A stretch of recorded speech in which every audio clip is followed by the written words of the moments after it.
अस्सलाम वालेकुम everyone and welcome back to my YouTube channel. आज हम डिस्कस करेंगे about the second topic of class first year chapter number 1, that is chemical composition of cell. यानी कि हम discuss करेंगे सेल की केमिकल कंपोजिशन को। बेसिकली केमिकल कंपोजिशन का मतलब है कि सेल केमिकली किन चीज़ों का बना हुआ है या किन बेसिक कंपोनेंट्स का बना हुआ है। It is already established that living organisms are structurally composed of cells and living cells contain a living matter called protoplasm। यानी कि बेसिकली लिविंग ऑर्गेनिजम्स जो हैं वो किसके बने हुए हैं? सब लिविंग ऑर्गेनिजम्स, आइदर यूनिसेलुलर और मल्टी सेलुलर, सब लिविंग ऑर्गेनिजम्स सेल के बने हुए हैं। और सेल जो होता है उसके कुछ कंपोनेंट्स होते हैं जैसे साइटोप्लाज्म, न्यूक्लियस या protoplasm.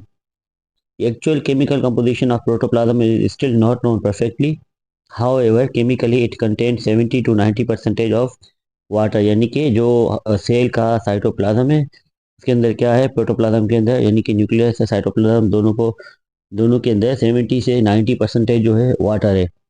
If the water is evaporated the remaining mass of cell is called dry weight of cell. यानी कि अगर हम वाटर को ड्राई कर दें, सेल के वाटर को अगर ड्राई कर दें तो विदाउट वाटर जो वेट होगा सेल का उसको हम कहेंगे dry weight of the cell. यानी कि अब ड्राई वेट ऑफ सेल किन चीज़ों का बना हुआ है? It's consist of many carbon containing long chain molecules called biomolecules. यानी कि जो सेल का ड्राई वेट है उसके अंदर ज़्यादा अमाउंट के अंदर बायोमोलिक्यूल्स मौजूद होते हैं। Which are the types of organic molecules. Biomolecule जो होते हैं वो ऑर्गेनिक मॉलिक्यूल्स की टाइप होते हैं। तो the compounds produced by living organisms are called biomolecules. यानी लिविंग ऑर्गेनिजम्स की बॉडीज़ के अंदर पाए जाने वाले जो कंपाउंड्स होते हैं उन्हें बायोमोलिक्यूल्स कहा जाता है। The elements which are involved in the synthesis of molecules are mainly six: carbon, hydrogen, oxygen, nitrogen and phosphorus and sulphur. यानी कि जो बायोमोलिक्यूल्स को बनाने वाले एलिमेंट्स हैं, यानी वो एलिमेंट्स जो बायोमोलिक्यूल के सिंथेसिस में इन्वॉल्व है वो छः टोटल है: carbon, hydrogen, oxygen, nitrogen, phosphorus and sulphur.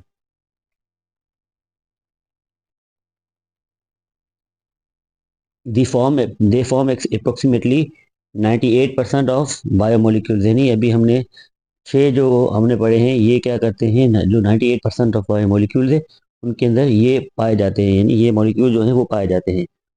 Now we will discuss about the fundamental types of biomolecules के लिविंग ऑर्गेनिजम्स के अंदर बायोमोलिक्यूल्स के टोटल कितने टाइप्स हैं।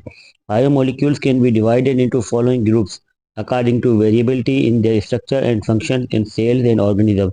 यानी कि जो बायोमोलिक्यूल्स हैं उनको हम चार, यानी जो नीचे दिए हुए पांच कैटेगरी है इनके अंदर डिवाइड करेंगे। यानी ये जो डिवीजन है किन बुनियादों के ऊपर की गई है?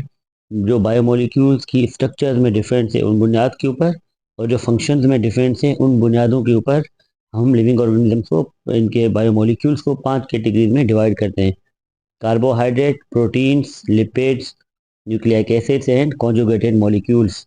Now there is a table that shows basically biomolecule और उनकी यूनिट्स और उनके अंदर कौन सी बॉन्ड यूज़ की गई है या उनके अंदर कौन सा लिंकेज मौजूद है, ये डिस्क्राइब करता है। So number 1 biomolecule is carbohydrate. Carbohydrate जो है उसके अंदर बेसिकली ओलिगो एंड पॉलीसेकेराइड दोनों आ जाते हैं, ओलिगोसेकेराइड एंड पॉलीसेकेराइड। अब कार्बोहाइड्रेट किन सब यूनिट्स का बना हुआ है या कार्बोहाइड्रेट बना हुआ किस यूनिट का है? तो इनको हम कहते हैं मोनोसेकेराइड। मोनो का मतलब है वन, सेकेराइड मतलब सेक्रोन शुगर। यानी कि वो एक मोनोसेकेराइड जो होता है वो मिलकर बनाता है, यानी कि एक मोनोसेकेराइड को यानी सिंगल मोनोसेकेराइड होता है। मोनोसेक्राइड्स मिलकर बनाते हैं ओलिगोसेक्राइड्स एंड पॉलीसेक्राइड्स। और जो मोनोसेक्राइड्स के बॉन्ड्स हैं उनके दरमियान लिंकेज कौन सी होती है? ग्लाइकोसाइड लिंकेज होती है। यानी ये लिंकेज पाई जाती है कार्बोहाइड्रेट के जो बेसिक स्ट्रक्चर है उनके अंदर। Second one is proteins. Proteins जो हैं उनके यूनिट्स कौन से हैं? अमाइनो एसिड है। यानी कि जो डिफरेंट टाइप के प्रोटीन्स है उनके अंदर डिफरेंट टाइप के अमाइनो एसिड्स पाए जाते हैं, अमाइनो एसिड्स की चेन पाई जाती है जिन्हें कहा जाता है पेप्टाइड लिंकेज। यानी प्रोटीन का जो यूनिट है दैट इज अमाइनो एसिड, और जो लिंकेज मुख्तलिफ प्रोटीन्स के बीच में पाया जाता है that is known as peptide linkage. Fats and oils जो हैं इनके यूनिट्स कौन से होते हैं? Glycerol and fatty acids. और इनके दरमियान यानी ग्लाइसरोल और फैटी एसिड के जो सब्सटेंस या मॉलिक्यूल है इनके दरमियान कौन सा बॉन्ड पाया जाता है? ईस्टर लिंकेज पाया जाता है या ईस्टर बॉन्ड पाया जाता है। Second category of lipids is phospholipids, यानी फॉस्फोलिपिड्स जो होते हैं उनकी यूनिट्स कौन से हैं? ग्लाइसरॉल, फैटी एसिड्स और phosphate and choline, these are the units of basically phospholipids. और इनके दरमियान बॉन्ड कौन सी पाई जाती है? ईस्टर बॉन्ड पाई जाती है, और लिंकेजेस जो होती हैं यूनिसी से लिंकेजेस पाई जाती हैं। से थर्ड कैटेगरी जो है जो लिपिड्स के अंदर पाई जाती है दैट इज टर्पेनॉइड्स। अब टर्पेनॉइड्स जो है उनके अंदर कौन से यूनिट पाए जाते हैं? These are known as isoprenoids, and इनके दरमियान भी जो लिंकेज है दैट इज सीसी लिंकेज। इसके बाद जो थर्ड कैटेगरी आ जाती है जो बायोमोलिक्यूल्स की, यानी कि बेसिकली हमने अभी जो पढ़ी है 3 कैटेगरीज पढ़ी है जिनके अंदर carbohydrate, protein, lipid, and fourth biomolecules are nucleic acid. Nucleic acid जो है वो दो तरह के होते हैं, एक डीएनए, दूसरे आरएनए। अब डीएनए यानी कि deoxy ribo nucleic acid, RNA यानी कि राइबो न्यूक्लिक एसिड। डीएनए जो होता है उसका बेसिक यूनिट जो होता है वो है डीऑक्सी राइबो न्यूक्लियोटाइड, और आरएनए का जो यूनिट होता है दैट इज राइबो न्यूक्लियोटाइड। ये इनके यूनिट्स हैं। अब डीएनए और आरएनए दोनों के अंदर जो लिंकेज या बॉन्ड पाया जाता है that is phospho Easter linkage, यानी फॉस्फो ईस्टर बॉन्ड जो होता है वो डीएनए और आरएनए दोनों में पाया जाता है। उसके अलावा जो डिफरेंट टाइप के कॉन्जुगेटेड मॉलिक्यूल्स होते हैं उनकी अलग अलग परसेंटेजेस होती है, और उनके अलग अलग उनके अंदर बाकी लिंकेजेस पाए जाते हैं। There is a variation found in literature about the percentage of biomolecule present in cell, यानी कि जो मुख्तलिफ किस्मों के जो सेल्स होते हैं उनके अंदर किस बायोमोलिक्यूल की कितनी परसेंटेज होती है। ये जो नंबर है दैट वेरीज, यानी ये अलग अलग होता है, अलग अलग सेल्स के अंदर अलग अलग होता है।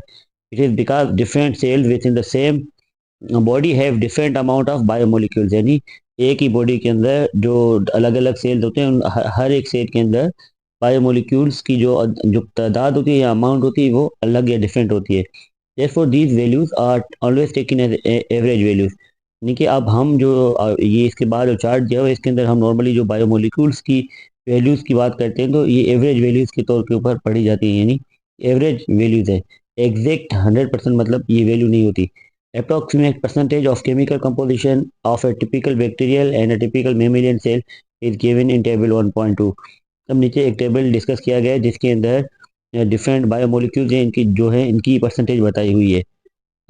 एक वाटर की परसेंटेज बैक्टीरियल सेल के अंदर यानी कि 70% वाटर होता है, और जो बाकी मेमल्स के जो सेल होते हैं, मेमल्स यानी कि जो बाकी एनिमल्स के अंदर मेमल ग्रुप है उनके अंदर 70% वाटर होता है। प्रोटीन जो होते हैं उनकी परसेंटेज बैक्टीरियल सेल में 15%, और मेमेलियन सेल के अंदर कितनी होती है? 18% होती है। इसके अलावा कार्बोहाइड्रेट्स हैं, इनकी परसेंटेज बैक्टीरियल सेल में 3% एंड मेमेलियन सेल में 4% है। लिपिड्स जो होते हैं उनकी तादाद बैक्टीरियल सेल के अंदर 2% एंड मेमेलियन सेल के अंदर 3% है। डीएनए की परसेंट जो अमाउंट है that is in bacterial cell 1% and mammalian cell के अंदर 0.25% होती है। आरएनए की जो अमाउंट होती है एक बैक्टीरियल सेल के अंदर 6% और एक मेमेलियन सेल के अंदर 1.10% होती है, यानी आरएनए की तादाद एक बैक्टीरियल सेल के अंदर एक मेमल के सेल के मुकाबले में बहुत ज़्यादा होती है।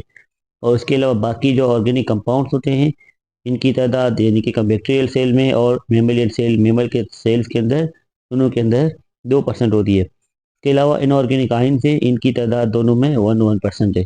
तो बेसिकली जो हमने अभी जो ये पढ़े हैं इनके अंदर ज़्यादातर जो वैल्यूज़ है these values are both similar in bacterial cell और इन मेमल सेल, बट जो परसेंटेज जो मेन परसेंटेज वेरी करता है दैट इज डीएनए और आरएनए। डीएनए और आरएनए का जो परसेंटेज है ये दोनों सेल्स के अंदर अलग अलग होता है। सो आई होप आपको ये वीडियो पसंद आई होगी। अगली वीडियो के अंदर हम इन मैक्रोमोलिक्यूल्स की सिंथेसिस और ब्रेकडाउन के बारे में पढ़ेंगे।